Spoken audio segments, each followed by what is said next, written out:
مرحبا بكم في ماليزيا.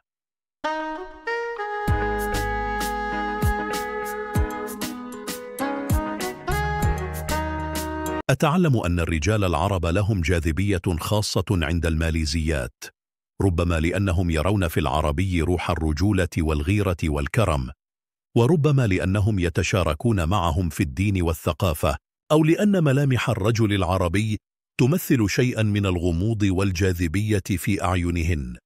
لا تستغرب إن قالت لك ماليزية يوما: أنا أحب أن أتعلم العربية، أو سألتك عن معنى اسمك أو عن مدينتك، فهن فعلا منفتحات على التعرف، ولكن باحترام وبأسلوب راق لا يقترب من التبرج أو الابتذال.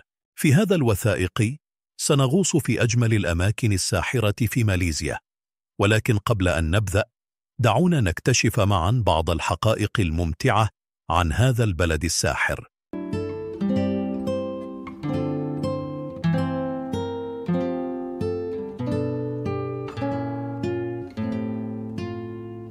في ماليزيا الدخل الشهري للفرد غالبا ما يتراوح بين 1200 و 1800 رينجت ماليزي، يعني تقريبا ما يعادل 250 إلى 350 يورو.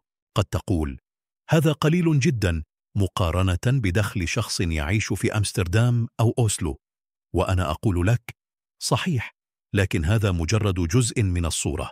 السر الحقيقي يكمن في التوازن. في ماليزيا تستطيع أن تجد شقة صغيرة ونظيفة في قلب العاصمة مقابل 1000 إلى 1500 رينجت فقط، يعني ما يعادل 200 إلى 300 يورو في الشهر، وهذا في كوالالمبور نفسها. وإذا اخترت مدنا أقل ازدحاما مثل بينانغ أو جوهور قد تجد الإيجار أقل من 150 يورو فقط. قارن هذا بإيجار شقة في هولندا أو بلجيكا أو النرويج، حيث يتجاوز الإيجار الشهري بسهولة 1200 يورو، بل أحيانا أكثر، دون أن يشمل الفواتير. وهنا تأتي المفاجأة الثانية: فواتير الكهرباء والمياه والإنترنت في ماليزيا معقولة جدا. كل هذه الخدمات مجتمعة لن تكلفك في معظم الأحيان أكثر من 70 إلى 100 رينجت شهريا، يعني تقريبا ما بين 15 إلى 20 يورو فقط. تخيل، نفس هذه الخدمات في أوروبا الغربية قد تكلفك 150 إلى 200 يورو فقط للكهرباء في أشهر الشتاء الباردة. والفرق بين الحياتين واضح كالشمس. لهذا السبب ينجذب كثير من المهاجرين إلى ماليزيا، فهنا يمكنك أن تعيش حياة مريحة، أن تأكل جيدا، أن تسكن في مكان محترم، وأن تخرج كل أسبوع دون أن تنهك ميزانيتك. العيش في ماليزيا ليس فقط قراراً اقتصادياً ذكياً، بل قد يكون مفتاحاً لحياة أكثر بساطة وأكثر راحة. فهل فكرت يوماً أن الجنة الصغيرة التي تبحث عنها قد تكون في جنوب شرق آسيا تحت ظلال أشجار النخيل وفي قلب مجتمع مضياف؟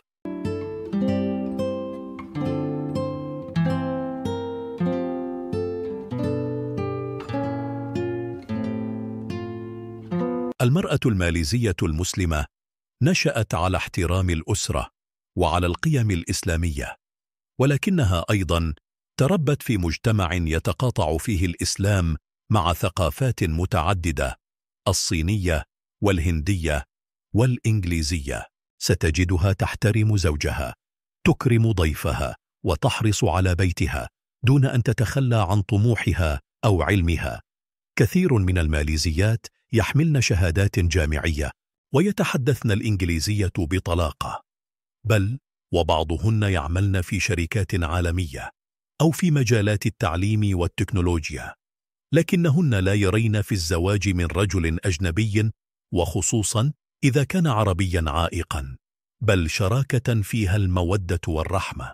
الزواج من ماليزية مسلمة ليس حلما بعيدا ولا مغامرة غير محسوبة، بل هو باب لحياة قد تكون أكثر هدوءا واستقرارا مما تتخيل. العادات بسيطة، والمهر رمزي، والحياة لا تبنى على المظاهر. المهم أن تكون صادقا ناضجا، وتقدر ما تعنيه الشراكة في هذا المجتمع الذي يقدس الروابط الأسرية. فكر بالأمر: هل تخيلت يوما أن يكون قلبك وحياتك ومستقبلك مرتبطا بفتاة من أقصى آسيا؟ فتاة تسكن بلدا تشرق فيه الشمس كل يوم، على ثقافة تفيض بالبساطة، وعلى دين يعاش بسلاسة، وعلى شعب يبتسم حتى وهو يكد ويتعب. لعل هذه ليست مجرد فكرة، بل بداية حكاية. تخيل معي هذا المشهد: أنت تمسك بجواز سفر يفتح لك أبوابا أكثر من 180 دولة في العالم، دون الحاجة إلى تأشيرة أو بتأشيرة عند الوصول. من اليابان إلى إندونيسيا، من بريطانيا إلى البرازيل. إنه الجواز الماليزي، واحد من أقوى 15 جواز سفر على وجه الأرض. لكن هل تظن أن الحصول عليه أمر سهل؟ هنا تبدأ القصة الحقيقية. إذا كنت تحلم بأن تصبح مواطنا ماليزيا وتحمل هذا الجواز، فاعلم أن الطريق طويل ويحتاج إلى صبر حقيقي. لا تمنح ماليزيا جنسيتها بسهولة، بل تضع شروطا صارمة وتعتمد على نظام دقيق. أولا، الإقامة. عليك أن تعيش في ماليزيا بشكل قانوني لمدة لا تقل عن 12 سنة متواصلة دون انقطاع، ويفضل أن تكون لديك إقامة دائمة أو طويلة الأمد، وليس مجرد تأشيرة سياحية أو مؤقتة. هناك حالات يمكن فيها تسريع هذا المسار، مثل الزواج من مواطن ماليزي، أو تقديم خدمات مميزة للدولة في مجالات مثل الاقتصاد أو التعليم. الزواج؟ نعم، الزواج من ماليزية مسلمة يعتبر أحد الطرق الممكنة للحصول على الإقامة الدائمة، لكنه لا يمنح تلقائيا. فبعد الزواج تحتاج إلى إثبات حسن السيرة والاستقرار المالي والنية الجدية في العيش في ماليزيا. وبعد مرور عدة سنوات، وتحديدا بعد 5 سنوات من الزواج والإقامة المستمرة، يمكنك تقديم طلب للحصول على الجنسية. لكن الأمر لا يضمن، فالدولة ما تزال حذرة في منحها. أما إن كنت تعمل في ماليزيا، فيجب أن يكون لديك عمل رسمي موثق ومهنة تحتاجها الدولة، وغالبا ما تمنح تأشيرات العمل للمهندسين، المختصين في تكنولوجيا المعلومات، المدرسين والباحثين. ومن خلال هذه الوظائف يمكنك لاحقا التقدم بطلب إقامة طويلة الأمد، ثم الجنسية. لكن هناك مسار آخر لا يعرفه الكثيرون: برنامج ماليزيا بيتي الثاني، وهو برنامج يمنح للأجانب الذين لديهم دخل ثابت واستقرار مالي، يسمح لهم بالإقامة الطويلة في البلاد، لكنه لا يمنح الجنسية تلقائيا، بل يعد خطوة نحو الاندماج والبقاء. ولا تنسى أن التحدث باللغة المالايو واحترام ثقافة البلاد والانخراط في المجتمع المحلي هي نقاط تحتسب لك عندما يتم تقييم طلب الجنسية. هل هذا صعب؟ نعم. هل هو مستحيل؟ لا. هناك أجانب نالوا الجنسية بعد سنوات من الالتزام والاندماج. وإن كنت تحلم بجواز سفر يمنحك حرية السفر وفرصة العيش في بلد متنوع وآمن، فربما يستحق الأمر المحاولة. وتذكر، ماليزيا لا تمنحك جوازا فقط، بل تمنحك هوية جديدة ومساحة من التنوع والانفتاح، وحياة تشبه لوحة من الثقافات واللغات والديانات، تتقاطع كلها في بلد واحد، بلد قد يصبح في يوم من الأيام وطنك.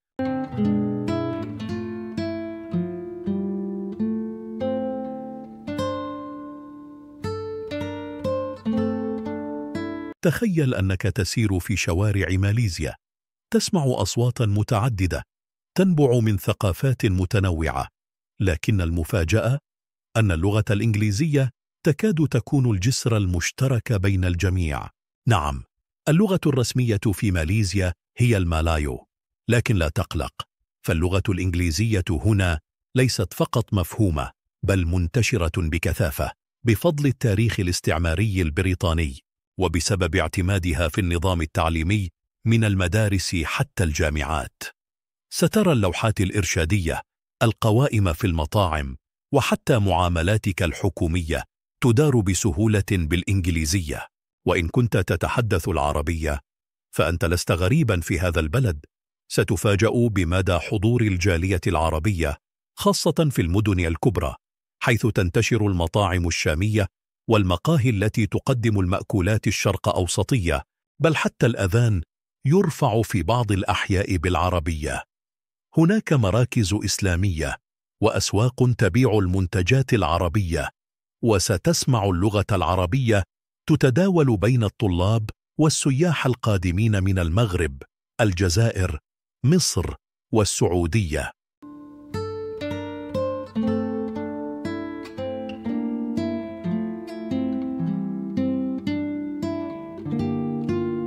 تخيل أنك تعيش في بلد لا يعرف الشتاء القارس ولا الثلوج المتجمدة، بل يحيط بك الدفء والنسيم العليل طيلة العام. هذه هي ماليزيا.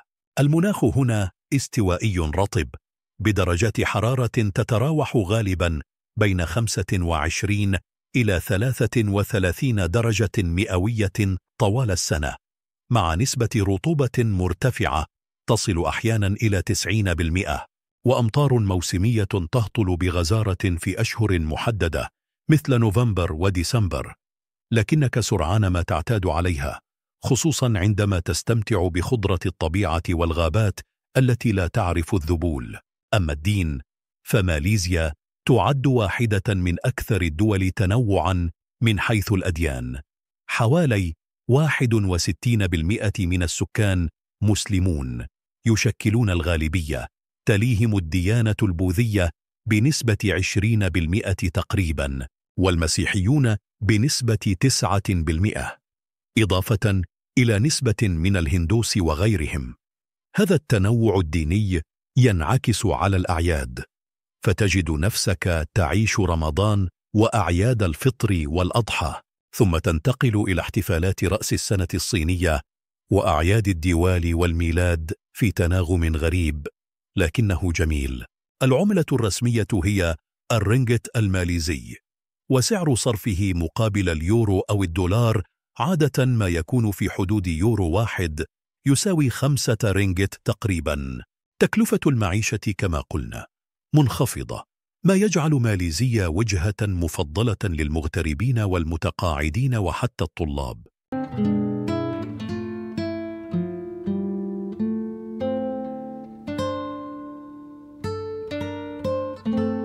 تخيل معي أن تصل إلى بلد غريب لكنك لا تشعر بالغربة.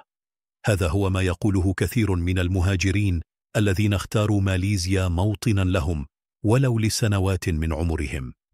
الحياة هنا تشبه لوحة فسيفساء، عشرات الجنسيات، من العرب إلى الباكستانيين، من الإيرانيين إلى الأتراك، من الصينيين إلى الأوروبيين، كلهم يعيشون جنبا إلى جنب في هدوء وفي انسجام لافت. ليس غريبا أن تدخل مطعما فيه طباخ مغربي ونادل من بنغلاديش، ويجلس إلى جانبك رجل أعمال صيني يتحدث مع زوجته التايلاندية. ما يميز ماليزيا عن كثير من الدول أنها لا تجبرك على الانصهار في ثقافتها. لا أحد هنا يملي عليك كيف تلبس أو ماذا تعبد أو من تصادق، بل على العكس تجد احتراما عميقا للهويات وللأديان وللتقاليد. المسلم يصلي بحرية، والمسيحي يذهب إلى كنيسته دون قلق، والبوذي يحتفل بأعياده كما يشاء. إنها فسحة حرية حقيقية. قد تقول لي: لكن هل هناك تفرقة عنصرية؟ وسأجيبك بصراحة: لا شيء مثالي في هذا العالم. نعم، هناك بعض القوانين التي تفضل الماليزيين الأصليين في الوظائف الحكومية أو القبول في الجامعات الوطنية، وهذا يعرف محليا باسم التمييز الإيجابي، لكنه ليس تمييزا عنصريا بمعناه القاسي، بل إجراء قانوني يعود إلى تركيبة الدولة وسياساتها الاجتماعية، ولا يشمل المقيمين أو الأجانب غالبا. كأجنبي ستجد فرصك مفتوحة في الشركات، في التجارة، في الدراسة، وحتى في تأسيس مشاريعك الخاصة.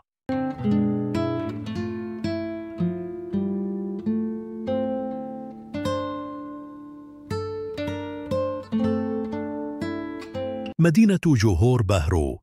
تخيل أنك تقف على شاطئ هادئ وتطل بعينيك على الأفق، حيث تلوح من بعيد مدينة ماليزية نابضة بالحياة تدعى جوهور باهرو، أو كما يحب الماليزيون تسميتها JB. هذه المدينة ليست مجرد نقطة على الخريطة، بل بوابة الجنوب، وحلقة وصل بين ثقافتين وعالمين مختلفين.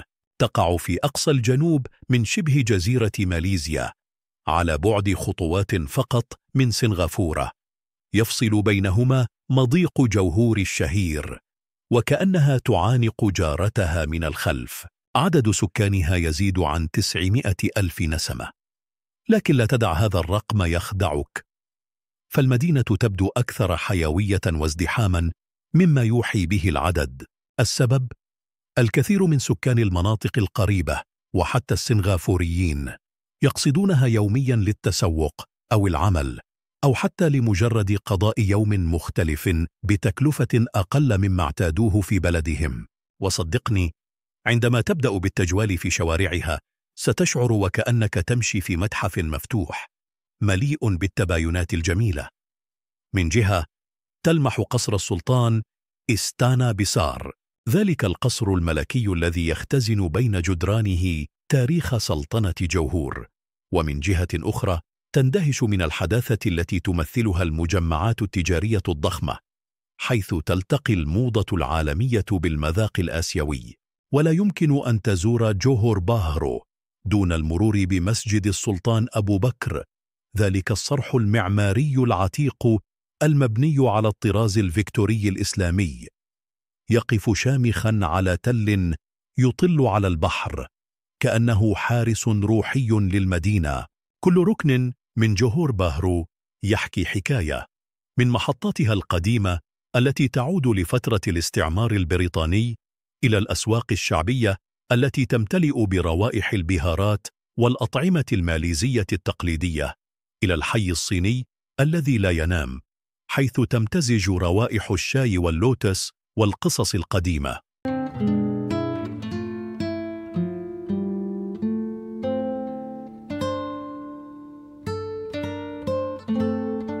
جزر بيرهانتيان. تخيل معي أنك تستيقظ على صوت تكسرات الأمواج الناعمة، وتفتح عينيك لترى شمسا دافئة تداعب سطح البحر الصافي بلونه الفيروزي البديع. نعم، أنت الآن في جزر بيرهانتيان الماليزية، واحدة من أروع الجواهر الطبيعية في جنوب شرق آسيا. اسمها وحده يعني نقطة التوقف أو محطة الراحة، وكأنها خلقت لتكون مكانا تتوقف فيه عن كل شيء، عن الضجيج، عن التوتر، وحتى عن التفكير. تقع جزر بيرهانتيان في الشمال الشرقي من شبه جزيرة ماليزيا، على بعد حوالي 20 كيلومترا من الساحل، وتحديدا من منطقة كوالا بيسوت. وهي تنقسم إلى جزيرتين رئيسيتين، بيرهانتيان بيسار وتعني الجزيرة الكبيرة، وبيرهانتيان كيسيل أي الجزيرة الصغيرة. وإذا كنت تفضل الهدوء والعزلة فالكبيرة لك، أما إن كنت تحب الأجواء الشبابية والمغامرات فالصغيرة هي ملاذك المثالي. عدد سكان الجزر لا يتجاوز بضع مئات فقط، معظمهم من الصيادين المحليين والعاملين في مجال السياحة. لا توجد هنا سيارات ولا صخب المدن، فقط ممرات ترابية وأشجار نخيل شاهقة، وصوت الطبيعة في كل مكان. تشعر وكأنك في فيلم وثائقي حي لا يخرجه أحد سوى الطبيعة نفسها. جمال بيرهانتيان لا يمكن اختصاره في كلمات. الشواطئ هنا، خصوصا لونغ بيتش وكورال باي، تشبه مشاهد الحلم. الرمال ناعمة كالدقيق الأبيض، والمياه شفافة إلى حد أنك تستطيع رؤية الأسماك تسبح تحتك وأنت على القارب.